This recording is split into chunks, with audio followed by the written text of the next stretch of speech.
Conhecimento e cidadania. Damos início agora ao segundo vídeo da nossa série, que tem como objetivo te tornar um cidadão um pouquinho mais ciente dos seus direitos, dos seus deveres, enfim, da sua função como cidadão.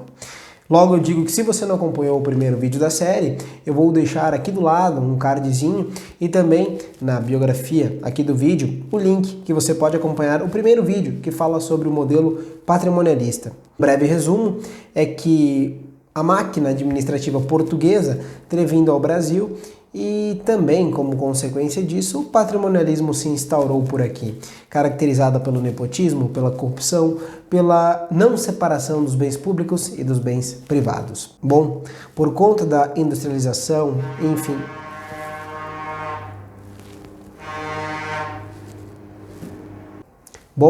Por conta da industrialização, o êxodo rural como consequência desta, enfim, as mudanças no mundo, o mundo dinâmico, o modelo patrimonialista acabou não sendo mais suficiente para atender as demandas da população.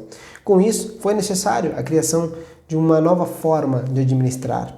E nesse contexto, criou-se o modelo burocrático, extremamente idealizado por o alemão Max Weber. Um parênteses aqui, eu não quero que você entenda que a implementação do modelo burocrático em outros países, especialmente os países europeus, se deu no mesmo tempo que no Brasil.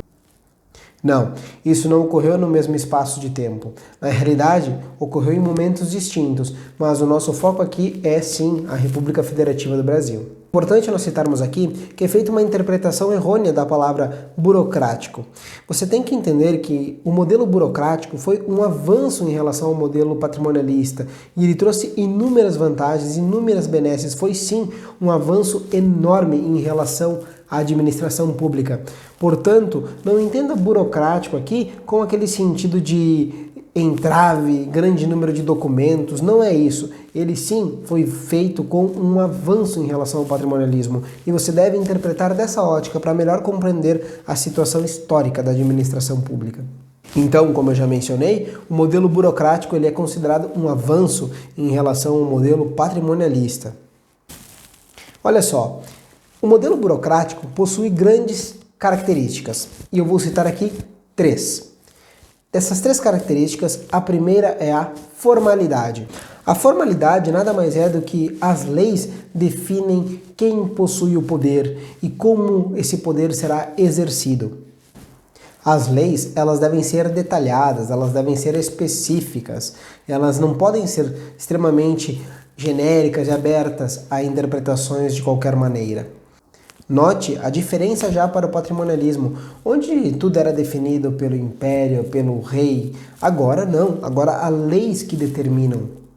O segundo princípio é o princípio da impessoalidade, ou seja, este princípio inclusive está constando no artigo 37 da Constituição Federal como um princípio da administração pública. Este princípio diz, na burocracia, de que as normas devem ser iguais de acordo com o cargo e a função, ou seja, traz aqui a ideia de isonomia. Repare como foi um grande avanço também em relação ao patrimonialismo, onde havia a amizade, o conchavo entre os amigos, agora é exigido sim que todos sejam tratados de forma impessoal. Um terceiro grande princípio da burocracia foi a profissionalização. As funções tinham que ter técnicos específicos que soubessem o que estavam fazendo. Não era mais uma contratação por meio de amizades. E foi nessa época que surgem os concursos públicos como uma maneira de mérito, uma maneira de igualar as condições para acesso aos cargos públicos. Claro que eu não estou falando para todos os cargos, mas eu não vou entrar no mérito neste vídeo dos cargos em comissão e cargos efetivos. Não é essa a ideia. O que eu quero é que você não analise de uma forma preconceituosa, de que você entenda que antes no patrimonialismo eram indicações por amizade, por troca de favores, e agora não. Começou a se criar um critério para se colocar as pessoas na administração pública. Por mais que nós possamos questionar alguns critérios, criou-se algum, pelo menos, de conhecimento a todos. Então, além do que já citamos, nós podemos dizer que a burocracia tem algumas vantagens em relação ao patrimonialismo. Eu posso citar aqui rapidamente 4 vantagens. Ela ficou mais científica, ela reduziu o clientelismo, ela aumentou a democracia e ela também aumentou o controle da administração pública. A burocracia ela é vista como algo lento, engessado, por conta da sua estrutura. Ela possui uma estrutura verticalizada. A estrutura verticalizada ela é muito representativa pelas hierarquias, muitos cargos hierárquicos. A informação demora para chegar da base até o topo. Mas isso é um modelo administrativo. Se falarmos aqui dos modelos da administração privada mesmo, nós veremos diversos modelos, como o modelo vertical, o modelo horizontal, o modelo matricial, modelo de projetos, enfim, há inúmeros modelos. Este é somente um aplicado à administração pública. Importante que você entenda que no Brasil nunca foi aplicado a burocracia pura, o modelo puro burocrático de Max Weber. Isso não ocorreu no Brasil. Nós falamos das vantagens, mas também é importante citarmos aqui algumas desvantagens da burocracia. E eu vou citar 4 para concorrer em igual peso às vantagens. A primeira desvantagem seria o isolamento burocrático. Se tinha o receio de que os técnicos da burocracia, os técnicos que pertenciam à administração pública, por ser funções essencialmente técnicas, se tornassem blindados à interferência pública, demasiadamente blindados à interferência pública, fazendo com que esses não levassem em conta os anseios da sociedade. Então, esta seria a primeira desvantagem, mas não quer dizer que isso deva necessariamente ocorrer. A segunda, eu já comentei anteriormente, que é a lentidão na comunicação, na tomada de decisão. Por a estrutura ser verticalizada, essas informações, as comunicações, as tomadas de decisões naturalmente são mais lentas, pois devem passar por mais níveis hierárquicos, e essa é, evidentemente, uma disfunção da burocracia. Outra disfunção, a terceira, é a exigência de muitas regras, a rigidez na mudança dessas regras, ou seja, pode coexistir com a desvantagem anterior, a questão da lentidão.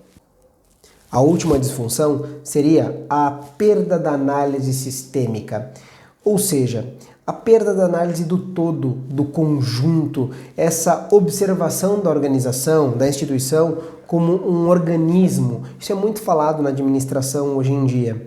Então, seria sim uma disfunção da burocracia.